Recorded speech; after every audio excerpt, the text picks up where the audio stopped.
Good morning, all you beautiful love streamers out there on Facebook, YouTube, and Zoom. We want to welcome you to our Center for Spiritual Living Charlotte. If this is your first time, we want you to know that we are delighted that you have chosen to join us today. With modern technology, we are extremely grateful for this opportunity to touch so many lives out there, especially as we share those wonderful happenings that occur here at CSL Charlotte. So please feel free to visit our website, cslcharlotte.org, put in a prayer request, and subscribe. We add our recordings to our website each week. So let me tell you more about what goes on here at the Center for Spiritual Living Charlotte. The Center for Spiritual Living Charlotte is a new thought community, living in ancient wisdom philosophy based on the science of mind. This science of mind philosophy was developed in the early 20th century by writer and lecturer Ernest Holmes. Dr. Holmes was a man on a mission.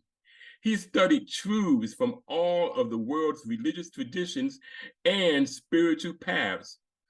Holmes developed a fresh new way for us to look at ourselves and how we fit into our world.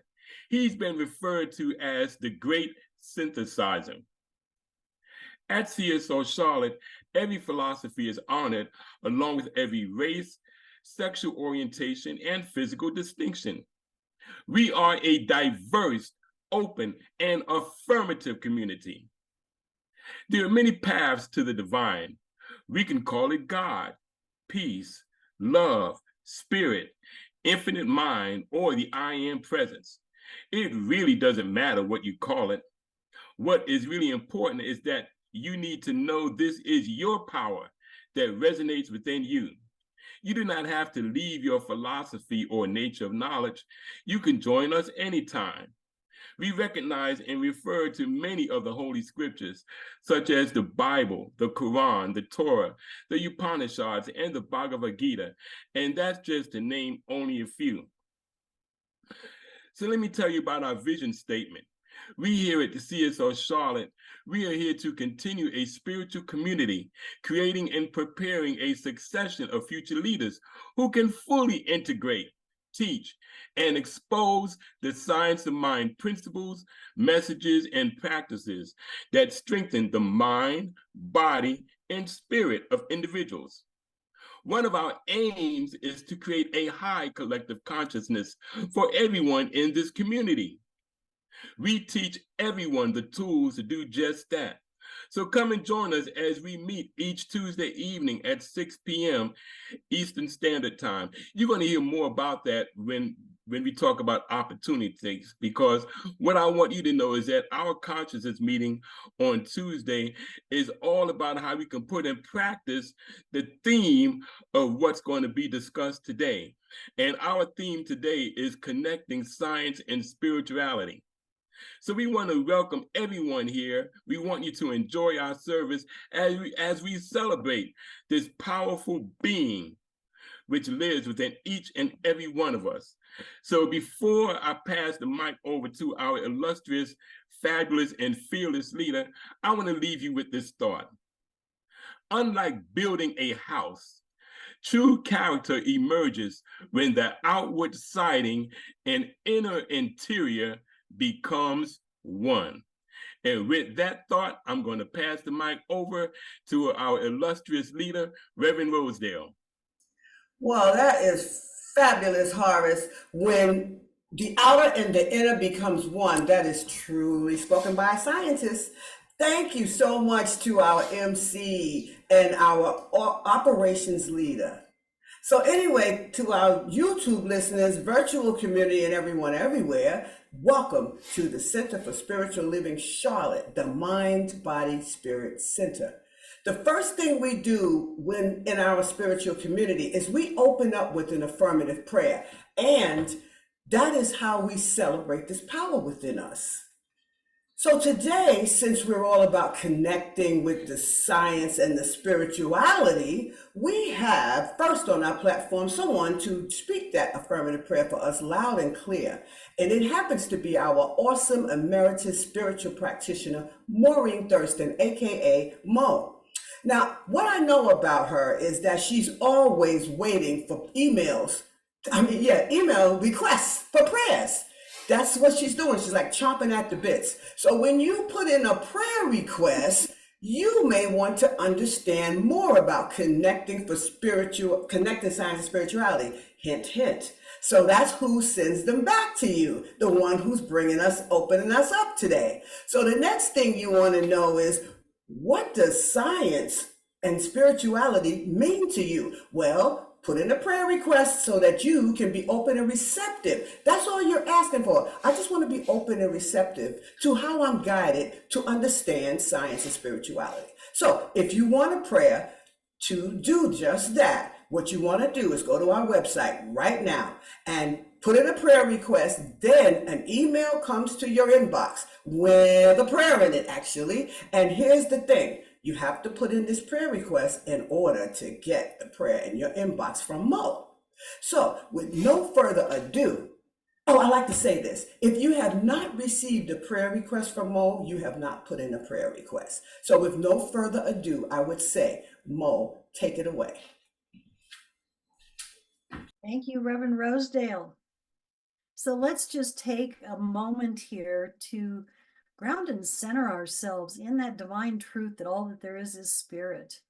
And as I know that this is the truth of who we are and what we believe, I know that we are blessed beyond any type of measure this Sunday, that this message from our wondrous Reverend Rosedale touches those places within our hearts and within our soul and within our mind. So as we open up this amazing service here today, I know that each and every one of us are blessed, that our lives unfold perfectly and easily this morning. And so as I release this into that place of law, I call this service open, blessed, and absolutely phenomenal. And please lock it in with me by saying, and so it is.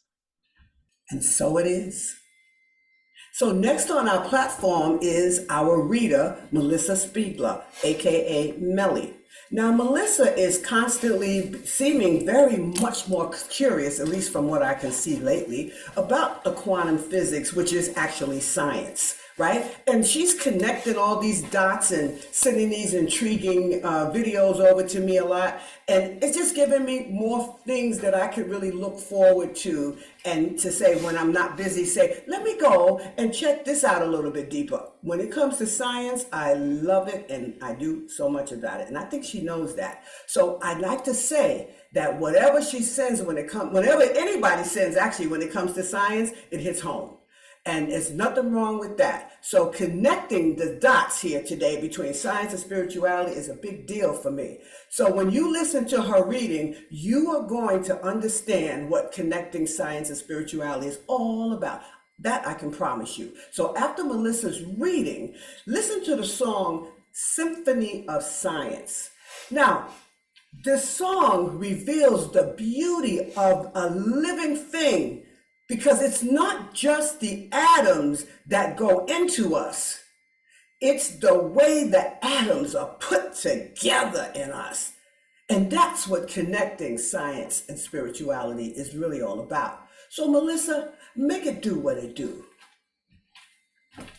Thank you so much, Reverend Rosedale. And yes, my reading today is actually from the book Quantum Connection by our own Reverend Rosedale Jones. And this morning, what we're going to do is we are going to be talking about science and connecting science with spirituality. So God is energy that lives in us and around us. It's a spirit that is present in all things. It often is referred to as the power, source energy, universe, and the light. Life is a name that connects us to the greater universe. And for a long time, scientists have been intrigued by the paradox of the universe and its relationship to humans. Recent studies indicate that quantum physics is a helpful tool to understand God in terms of energy, specifically light and photons. Quantum physics and spirituality are two of the most fascinating yet confusing fields of study.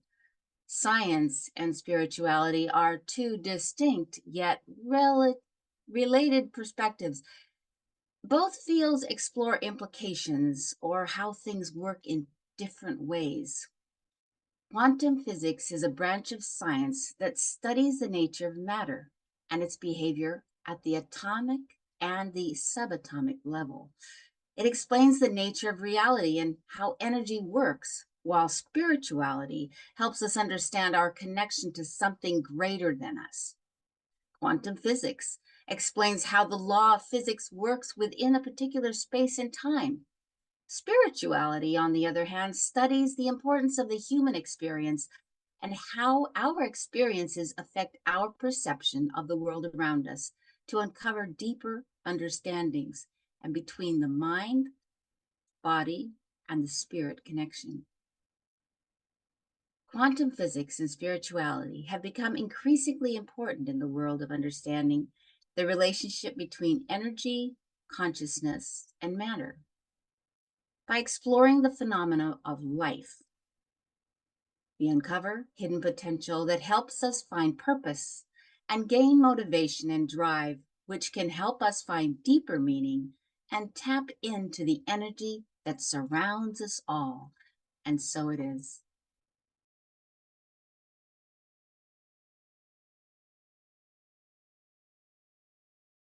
So we're going to start with a 2-minute centering. So we'll start by relaxing your eyes and looking into your lap, maybe closing them, but it's all your choice. And breathe in really, really deeply since it is our life force. And slowly exhale. And there's so much to be learned, as this song has said. It's so much to learn how we are all connected.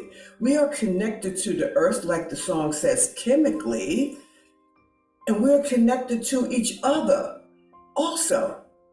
Isn't that what sounds very familiar when we hear that in the spirituality terms? We all know that, hopefully, that one is all we are. We are all one. So many of us are starting to actually really see, I know I am. I'm actually really seeing how science and spirituality intersects in our lives. And I say our because I watch people and I watch me a lot and I related to that. So you're a choice whether you choose to incorporate spiritual practice for your way of, so you can start seeing science and spirituality as it intersects in your life. But it's all up to you. It's your choice again. So wiggle your fingers and your toes and integrate your mind, your body, and your spirit. And as you float your eyes open one more time, look around your space as though you have never been there before, or if you're new to it.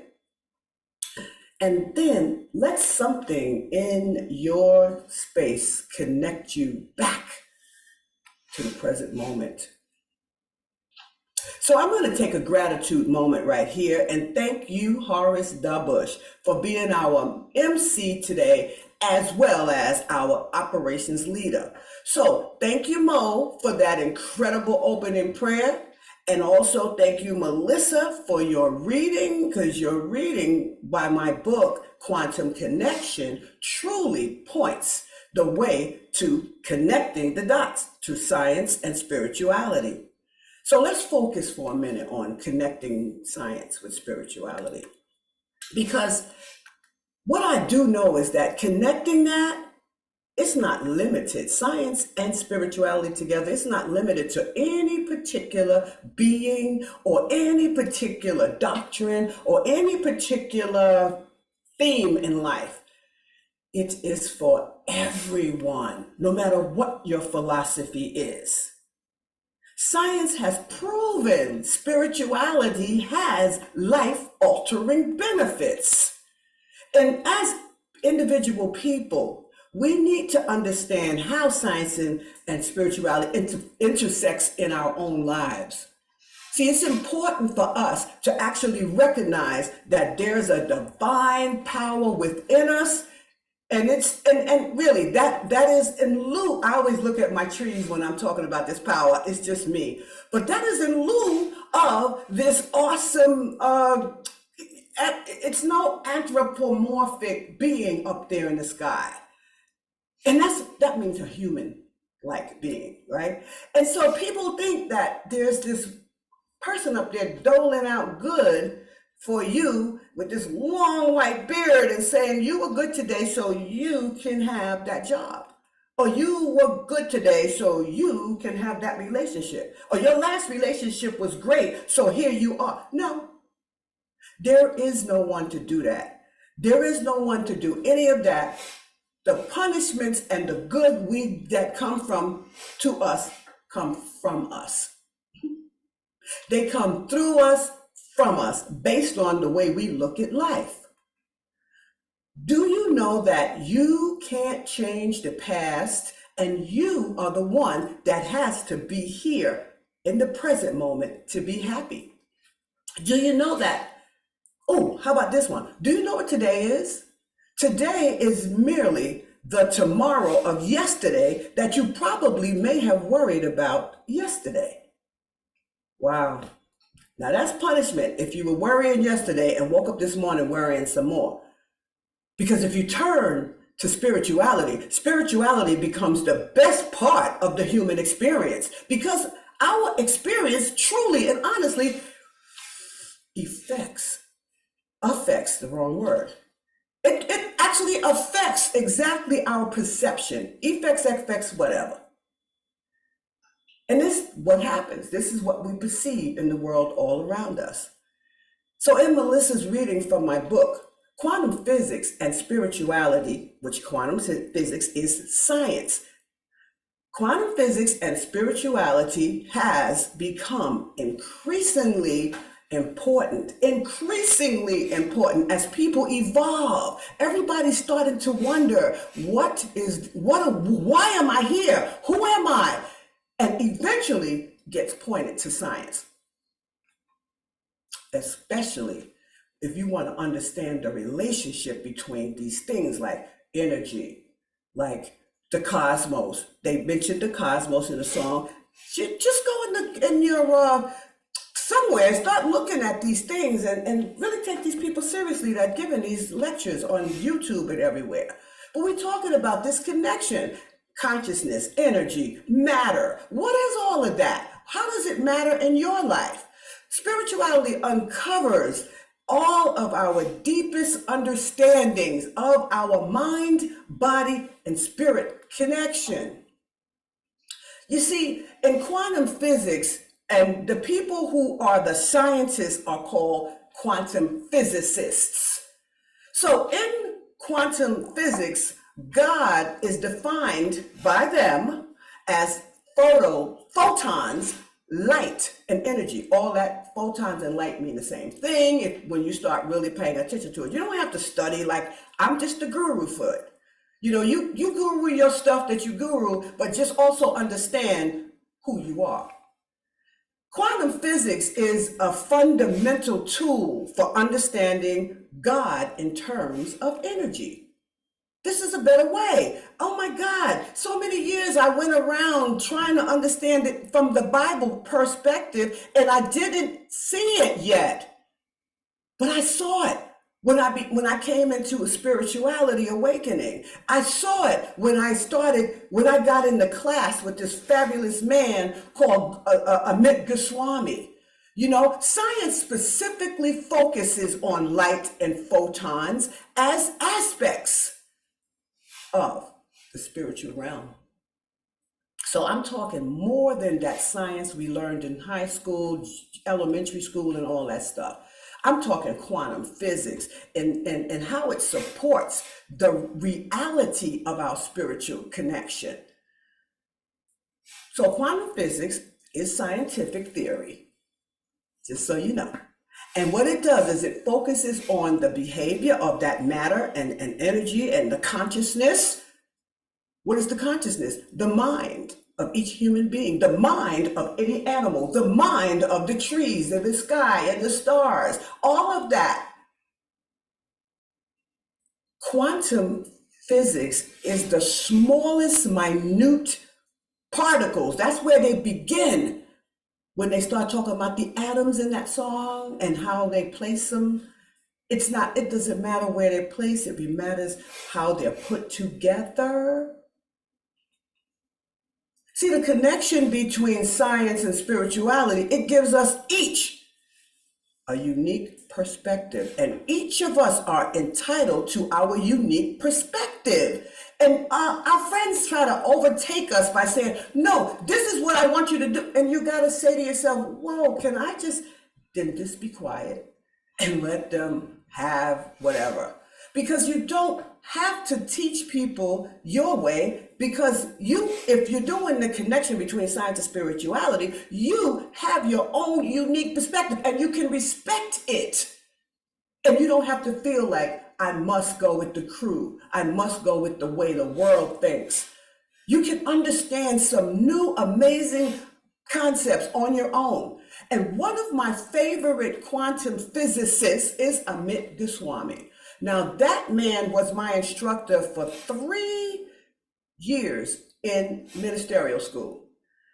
He beautifully blends the realms of science and spirituality. He throws medicine in there. He just got me so interested. And that is why I feel so grateful that I've made that move 30 years ago to start becoming. Just first, I started out as a spiritual practitioner, and then things started getting deeper and deeper until I am so sure that I have my own perspective. So leave me alone. And not to be mean about it, but just do that. Just the same I do with you. I don't tell people my perspective of them. I let them say, whoa, you really, unless they ask me to coach them.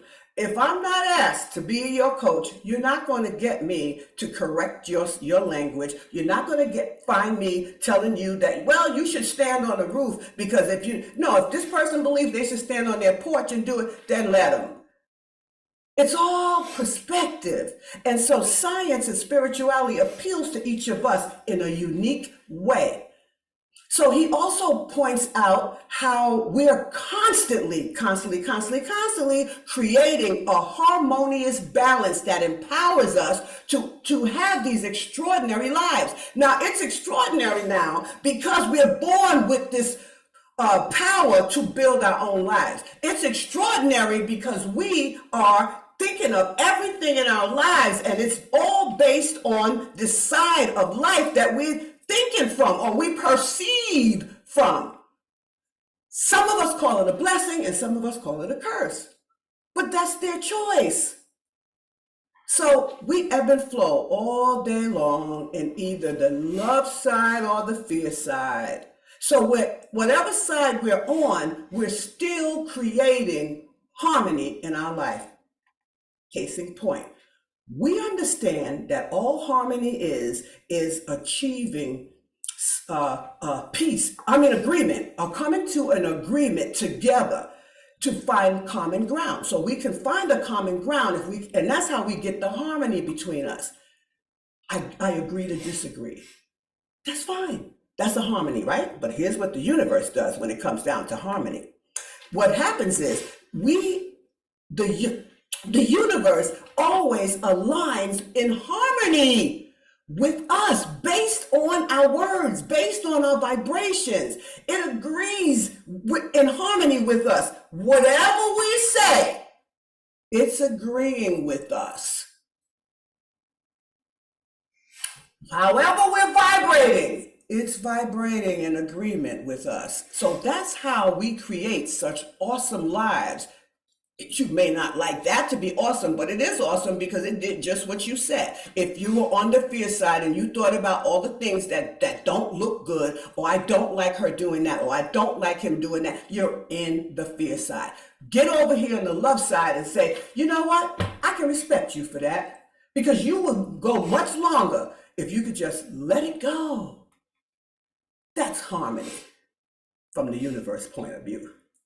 So I'm sure that many of us said, dang, I hear you, but man, I don't want to do that. But it's true. We create our lives 24/7 in harmony with the universe, no matter what side that we decide to be on. See, life itself is an extraordinary journey, period. Oh my God. It is always beaming or brimming or whatever it's doing with a limitless amount of opportunities. And each and every one of these opportunities that we have, we get the opportunity to explore the nurture side. How are we going to nurture this mind, body, and spirit connection? How do I nurture mine? But I know one thing, if you really want to go toward the Bible with it, you can.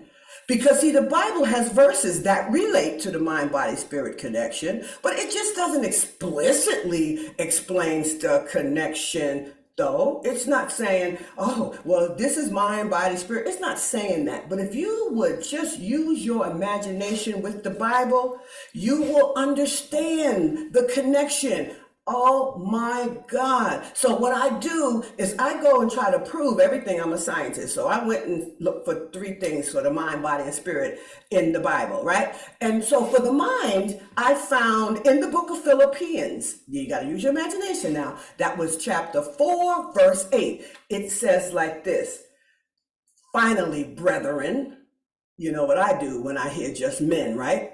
Finally, brothers and sisters, whatever is true, whatever is noble, whatever is right, whatever is pure, whatever is lovely, whatever is admirable, anything that is excellent to you or praiseworthy, focus on such things. Well, it said think on such things, but I just used today's language, and you can put your, all that verse is saying is that we dwell on, when we dwell on the positive side of things, aspects of life, we tend to avoid all the pitfalls and all the negativity that we're going to have in our lives. Everybody's got the negativity. And then we start to realize that that's dragging me down. And we don't want the negativity to drag us down. We want to see it and go, okay, gotcha, thank you, and move on, right? That's all that's saying. I don't know if you got that, but that's what the mind was saying. Just focus on the things that are worthy and good for you. All right, so now the body, 1 Corinthians chapter 6 from verse 19 to 20 says, do you not know that they speak like that, right? But you got to figure out what they mean. Do you not know that your bodies are temples of the Holy Spirit, who is in you, whom you have received from birth? It's asking us that first. And then it says, you are not your own. You were bought at a price. Now, what does that mean? Okay, therefore, honor God with all your bodies, because you were brought here, and it wasn't so you could just be here and whine and marvel over your poor things in your life and, oh, woe, it's me, or you don't eat right. Honor that body, because the mind actually takes care of the body. And so pretty much that verse reminded me that our bodies are sacred in so many words. And it tells me that and I turn it back on me, and I'll say, my body is the temple where God or spirit resides. It makes it so much easier for me to say, like another lady said to me the other day, well, you keep your weight down because you probably don't want to go paying for stuff and do it. No, I said, no, I keep my weight down because I feel healthier and I know how to do it now. I didn't know how to do it before. And so therefore, I know that my mind helped me to figure out how to do this and helped me in my temple. So therefore, I know that that power within me, I listen to it more than I used to. You know how you say, oh, turn right, but then actually you said, no, I'm gonna turn left. What do you say? Oh, darn, I should have turned left. I should have turned right, like I said. Well, that's the same thing.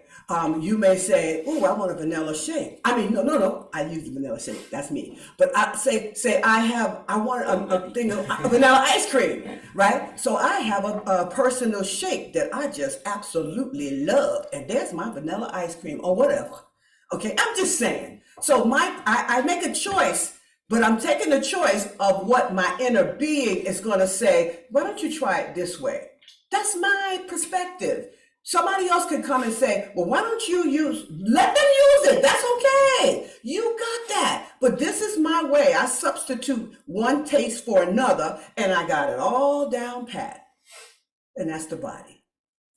Honor the body, and life honors you too. Because you don't honor the body, your life is maybe not going to be so easy. I should not prophesy that, but that's maybe not what we don't want, right? But when we think about spirit, I'm going to think about 3 John, and that was chapter 1, chapter 1, verse 2.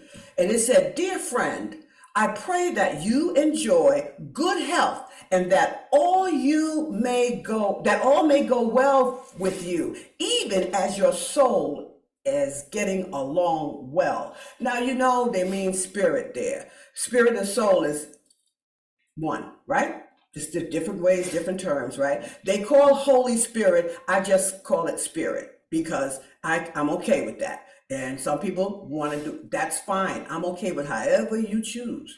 But see, the verse, I'm just trying to get to the point with the verse. The verse is saying, I pray that you stay, that's all you're saying to a person. I pray that you stay well and everything goes smoothly in your life and on your spiritual journey. That's all.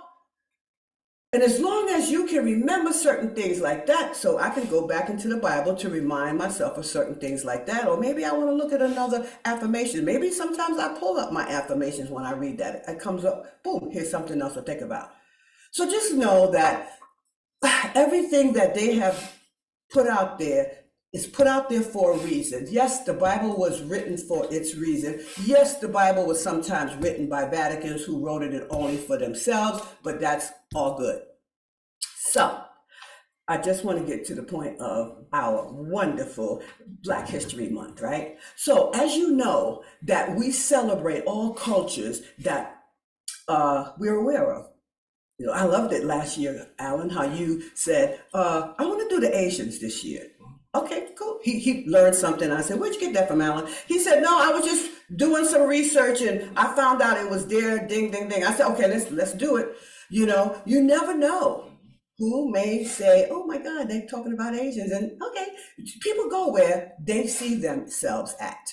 Okay, so we get to celebrate all cultures, particularly when they're brought to our attention.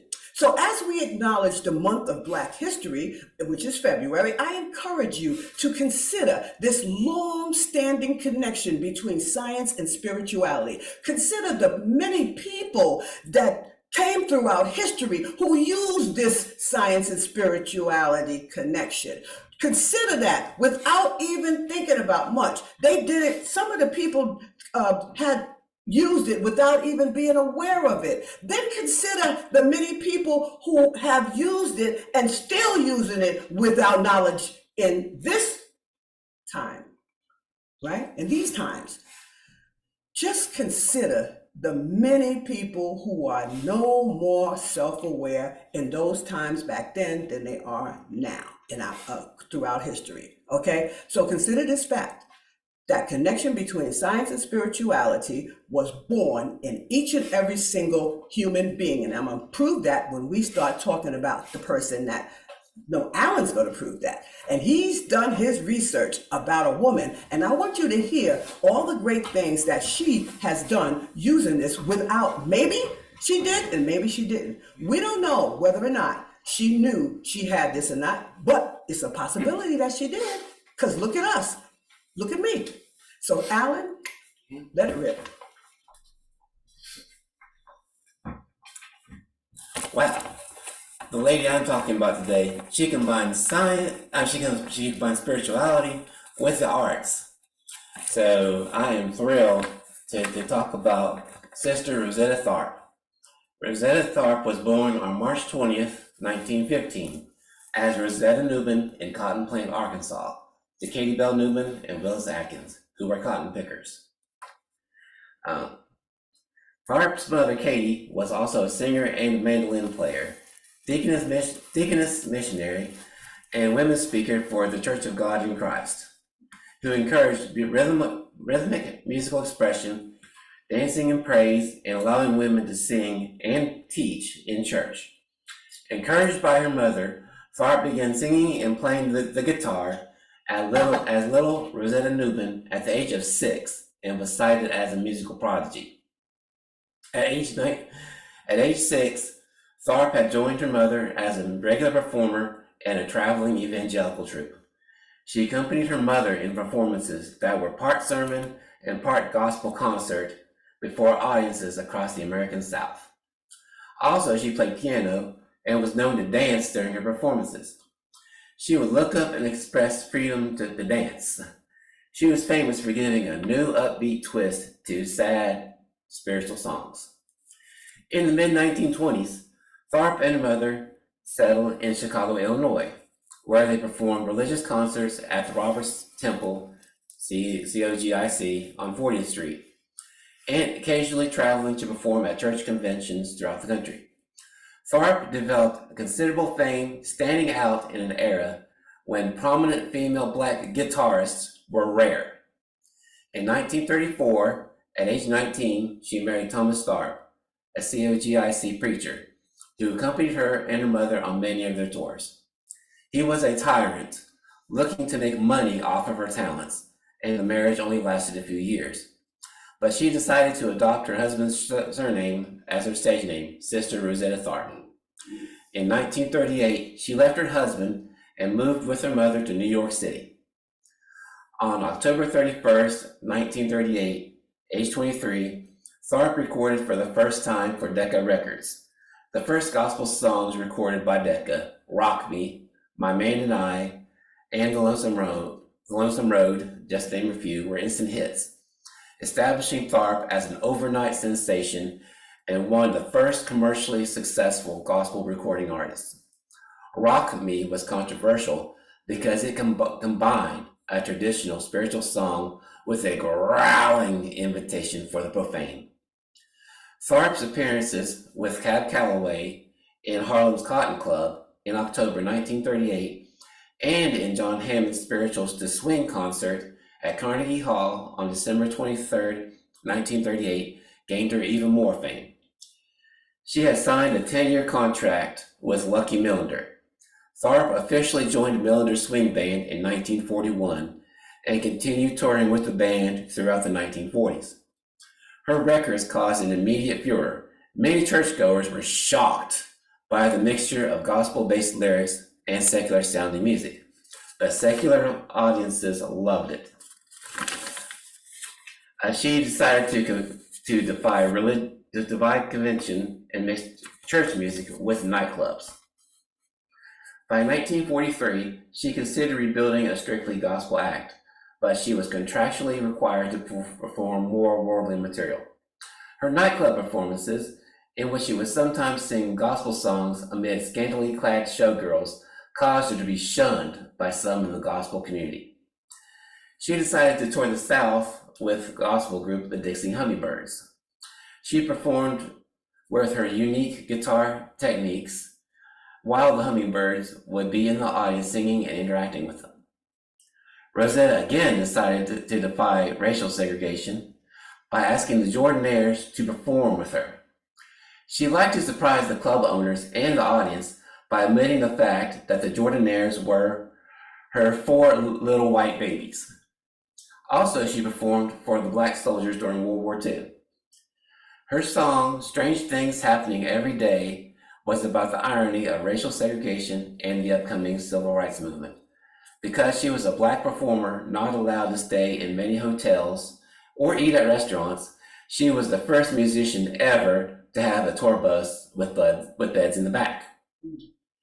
By age 30, she had 2 failed marriages, and she had extramarital affairs with men and women. She met Marie Knight and suggested they tour together as a 2-women band and romantic couple without any men on the tour bus. They recorded the hit song Up Above My Head. Starting in 1949, their popularity took a sudden downturn. Mahalia Jackson was starting to eclipse Tharpe in popularity, and Knight harbored a desire to break free as a solo act. Furthermore, around this time, Knight lost her children and mother in a house fire. In 1951, Decca Records decided to do an audacious publicity stunt. She decided to get married at the last minute to her new manager, Russell Morrison, her 3rd marriage. Tharpe attracted 25,000 paying customers to Griffith Stadium in Washington, D.C. The audience brought wedding gifts to an actual wedding ceremony performed on the pitcher's mound with a recorded vocal performance available to purchase. The wedding boosted sales temporarily, but inept Russell only wanted the easy life. Despite criticism, Rosetta remained married to Russell for 22 years. In the early 1950s, young white people in her native Mississippi Delta were discovering African American gospel music. On Sunday nights, it was the hip activity for white teens like Elvis Presley, Buddy Holly, Jerry Lewis, etc., to sit in the back of black churches and observe the music service. They were playing the same songs Rosetta performed 20 years earlier, but the young white teens enjoyed the rhythm and feeling of gospel music and adapted this music, especially Rosetta's guitar playing and singing, to invent 50s rock and roll. Rosetta's career tanked in the mid-50s, and her family lived in a row house in Philadelphia. In 1957, she got a phone call from British trombonist Chris Barber, and her European career began. Her music, along with other famous blues musicians, enthralled young European fans during the 60s.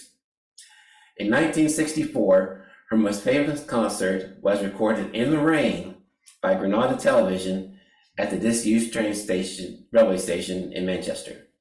The band performed on one platform while the audience was seated on the opposite platform. Notable concert attendees were Eric Clapton, Jeff Beck, Keith Richards, and Brian Jones. Tharpe's performances were curtailed by a stroke in 1970, after which one of her legs was amputated as a result of complications from diabetes. On October 9, 1973, the eve of a scheduled recording session, she died in Philadelphia, Pennsylvania, as a result of another stroke. And she was buried in May 2018. Tharpe was posthumously inducted into the Hall of Fame as an early influence. And there are many awesome videos of her performing her songs on YouTube where she's singing gospel songs and she's playing like the 50s style rock and roll guitar. And with that, I would like to hand the mic back over to our fabulous Reverend Rosedale. Thank you, Alan. You are just the bomb diggity. What I love so much about that and how we connected is what she had to go through and still kept going. And you know, the ridicule back then, right now, we're not so concerned, I hope, with people that decide that what sexuality they are and all of that. That should not be the issue. But back then, I'm sure it was, and she still endured that.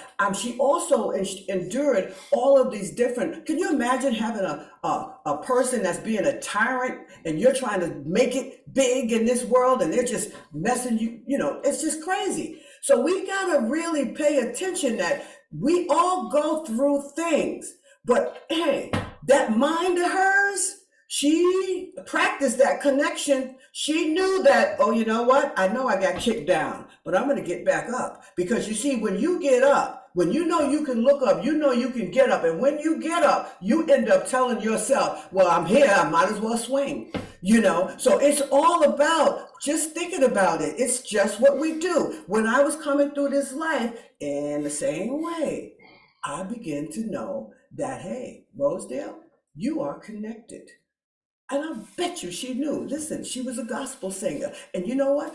Ray Charles was told he could not do both, secular and non-secular. He can't do that. He can only do that. But she was powerful enough that she did it anyway. So hey, her mind, okay, it's a powerful mind. Her consciousness led her. So just like that. So consider it as her birthright to experience her life the way what she had gone through and what she did to make it to be what it was. Okay? Now, thank you so much, Alan. That was fabulous. So after this, we want to get into our next song. And this song is a powerful testament of what that lion-hearted spirit that Rosetta Tharpe had. That's a lion-hearted spirit. You're going to do it anyway. I know they don't like it, but I'm going to do it anyway. Okay, so it's going to show you, this song is going to show that we got this lion-hearted spirit that has the spirit of everything, but it's in all of humanity, but I accept.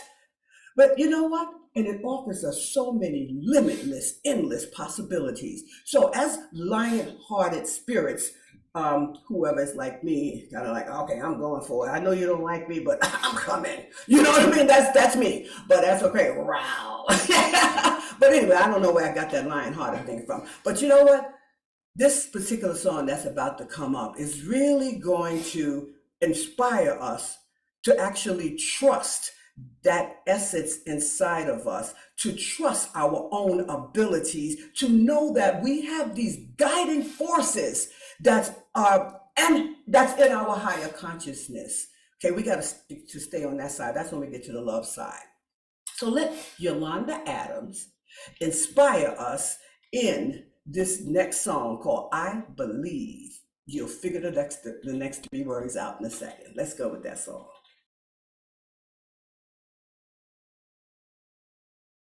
I can fly. My girl said, it's in me. It's all inside of me. That's what she said to me. She said, but first, I must believe it's all inside of me. And that's the science of connecting spirituality with science. That is it. I just got to say, honey, I know I could do it. I see me walking through that open door. I'm gone. Because if I say, I can't do this because it seems like this is in my way, that's in my way. Then all of a sudden, one morning, I wake up and I will see me doing that thing. Because the only reason why people don't get to do what they do, because you know what? They have not seen themselves do it. Oh, you got to see it first. Oh my God, I am done with that. I have to be. So that was a phenomenal, informational, brief thing that we just let you all know what we're all about. So this is the time when I talk about birthdays, isn't it, Alan? Mm-hmm. So what I say about birthdays is that's the day you came to be, and I can't say that in much more clearer since we are talking about connecting the science, connecting the dots between spirituality and science, because we were born. And when we were born, there was something that was placed inside of us. Some of us remember, and some of us come to remember from such life's tumultuous issues. I'm serious. I kid you not. A lot of things, that's the reason what changed my world in 30 years ago, was I said, this can't go on anymore. I am done, right? But again, that's the day I came to be. And so it's placed in me on the inception of in my mom's womb, each and every one of us, not just me, but I'm aware 100%, baby, I'm clear. Right? That's where I get my power from, just knowing this stuff. So anyway, long story short, your birthday is the day you came to be. Honor that, just like you honor your body, your mind, and your spirit. So that's enough about the birthdays. But if you're on YouTube and you want to jot down just your month and your day, go ahead, because what we're going to do is just shout you out wherever you are. And remember, you do not have to be in the same room in order to experience this awesome spirit that comes through us. We have had consciousness meetings where, oh my God, oh, my young man, John, he's 21 years old. He's on the spectrum. And so what happens is he began having issues way back where they kept hospitalizing him, and there was one night he's almost died. It happens to be on a Tuesday.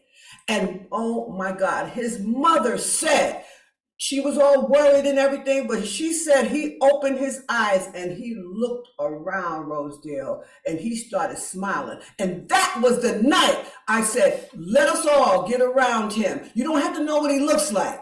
And when everybody surrounded that, but I saw it. See, I'm saying, I see. You don't have to worry about what you see. I saw all of us surrounded his bed, and she said that. I said, you see, I'm so clear. There's a connection. You don't have to be here. That's all I'm trying to say. So just realize that's the day you became to be. Don't forget that. Honor it, just like your body's done. So I want to give a big, huge shout out to all of our platform and our team, right? So I got to say, Alan, you did a bang up job knocking us out with that girl, because you really said some points that really let me see and it helped me to hit home. You know, I like it when I see stuff like that in people. It doesn't have to be just in me or you or whatever. Just think about, for many, many years, this stuff has been going on, and we just I get it. We ain't just now getting it. It's been here forever. So this morning we had our operations leader as our MC, and he knocked it out the box when he went and wrapped up the talk, and he wrapped up that the reading. He did it, man. So Horace, hats off to you, brother. You know how to rock it. Or sometimes I think he'd be like, whoa, he's just like me. We are, I'll find the word another time, but we are passionate. Oh, yes, we are. And then who else do we have? We had we had Mo as our prayer partner. And she was our prayer partner in crime, if you will. She was the one that brought us in, and she's the one that's going to take us out. Yeah, cool beans. And then we have Melissa on the reading. And didn't she tap that nail on that head when she started connecting the dots? And then I came and just sewed it up. Yes, indeed. She made it so easy for me to come right in there and pull it all together. And then we had our music with the big A, right? He's our A team. He's the right-hand man. He's all that. He's my foot, my toes, my nails, everything. That's the man to see, A team. He's always there with me. And then we got, and he's our AV as well. And he also, I had to jump on him right away and talk about how he did that thing, because Rosetta thought I didn't know anything about, I didn't even know the name until I heard the actions that she took in her life. That's all I want to know. I don't care who you are. I just want to know that you are an example to the world. That's it. So then the greeting and the spotlighting, I always know that Melissa is also doing that, even though she did that powerful reading for us. So thank you, Mo, for sitting there chomping at the bits and getting ready for the prayers. And then we had our pilot who decided that, no, I will do the announcements. And what a job of that he did. Okay, so he made sure that we understood where we were going. What's going to go on in this course? What's going to go on in our consciousness meeting? He hit the nails on the head. Thank you, Timmy Pete, as well. So I think I got everybody. So Alan, before we close, no, I guess you got right. We are now going to think that today was all about connecting science and spirituality. But you know what? I want to tell you a little scientific fact. When you smile, your cells in your body elevate. When you frown, the cells in your body deflate. Now, when you deflate, your thoughts start becoming creepy, and then your life starts to get creepy, right? So just remember, if it's so bad that you can't stop it from running, because you got to control it. Yes, it happens to all of us where it's running, baby. And you could lie if you want and say, "Oh no, not me." Let me tell you something. When mine is doing that, something has ticked me to a point where I have to go somewhere and sit down, or I have to walk it out, or I have to go work out. But I got to get it off, right? I cannot hold that, and neither can you. But so remember that smile. Because if you can just get that smile going on, and everything is great. Things could be down, but get the smile. So here we go, y'all. Let's take this last song in, and remember to smile. Oh, yeah, remember, you look so much better when you smile. Not only do you look better, and you know why? I know I got into the habit of doing that ever since I was about maybe 25, 30, because my mother used to say, you need to smile. I never liked smiling as a teenager much. So that's why I understand my teens. So I just wait, let them do. But I do know this. I decided that I'm going to smile because everything I do, I smile. So when I'm teaching my yoga, I smile. And I get at least one person that'll say to me, I love your smile. So I said, well, keep doing it because they love it, right? So just love it because it causes energy. It's not that they like me because I smile. I give off an energy. So just know that's all it's about. Who energy, who matter, who consciousness. Okay, enough of that. So anyway, we're going to close out and we're going to pray. But I just want to tell you, you look so much better when you and let Reverend Karen, and let Mo pray us out with a smile. All right, so let's just take another moment here to close out this phenomenal service. I am so grateful for each and every one of you for the wonderful message that Reverend Rosedale shared with us today. And I know that as each one of us goes into our day today, whether that involves the Super Bowl or not, I know that we are blessed. I know that as the week unfolds, that everything runs smoothly and easily for each and every one of us because we are upheld by the strength, by the resilience, by the love of this community. And so as I release this with a heart filled with gratitude for each and every one of you, I release and I let go and I let God, knowing that it is done, knowing that it has already taken root and is manifesting in each and every one of our lives. And together we can lock it in by saying, and so it is. And so it is. Yes, indeed. And so it is. So, with all that being said, everybody, we are ready for our week. Are you ready for your week? Are you going to consider any parts of what you heard? Are you going to consider the fact that you are an energy? Although you know, and you think that it's only blood and stuff running through you, it's energy. That's what the blood is. That's what money is. That's what your relationships are. Energy, feeding off each other. So get somebody to feed off that's like you. Ooh. Sometimes it, anyway, I've said enough. But anyway, everybody, let's have a fabulous week and enjoy where we're going with it.